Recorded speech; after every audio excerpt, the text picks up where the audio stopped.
Hey guys, today I'll show you how you can send a large video file from your laptop to WhatsApp. So let's get started.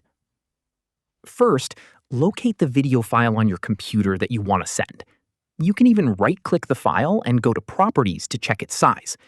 For example, here you can see the file size is 294 MGB, which is a very large video file. Now, open WhatsApp Web on your browser and make sure your WhatsApp account is connected.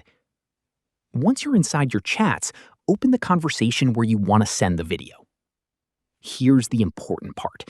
If you try to upload a large video using the normal Photos and Videos option, WhatsApp may compress the quality or reject the file because of size limits. Instead, click on the plus or attachment icon inside the chat and choose Documents instead of Photos or Videos. This method allows you to send much larger files while keeping the original quality.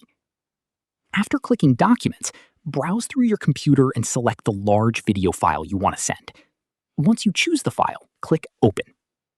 WhatsApp will now prepare the upload and show you a preview of the document. Depending on the file size and your internet speed, this may take a few moments. Finally, click the Send button, and your large video file will begin uploading to WhatsApp. Once the upload finishes, the recipient will be able to download the full quality video directly from the chat. This is one of the easiest ways to transfer large videos from a laptop without compressing the file or reducing quality. That's it. I'll be back with more in the next video.